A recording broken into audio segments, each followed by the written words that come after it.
Hey, bro, y'all remember when Pocahontas saved John Smith from her savage tribesmen? Y'all better stop playing. Y'all know that's not what happened. Pocahontas was real, but her people were at war with white settlers. White settlers came through. They said, "Dang, this land nice." Native Americans thought, "Oh, we live here, bro." White people said, so."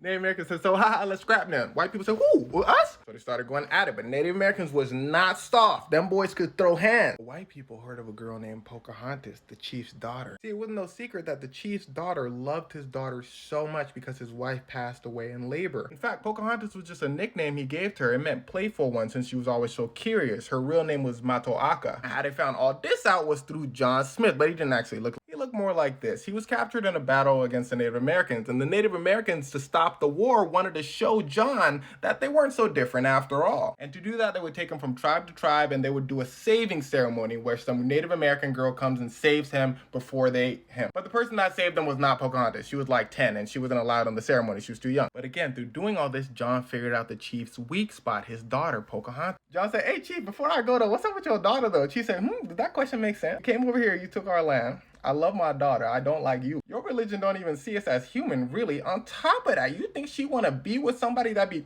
in her people? On top of that, matter of fact, she already married, John. What kind of question?" John said, "Damn, when you put it that way, yeah." So they sent John home. He said, "Hey, man, they're not so bad." And everybody started trading happily ever after. It's like, stupid. We talk about Europeans. They said, "Hey, man, we want more food during our trade." The natives said, "Nah, we can't give you more food. We don't have more food." The settlers said, "That's not my problem. You gonna give us more food or we finna take your daughter." The chief said, "Man, you stupid. We moved her. We knew y'all was gonna try to take her." The Europeans said, "Y'all don't know us. We mad shiesty. We already have her. Matter of fact." The chief said, slow down.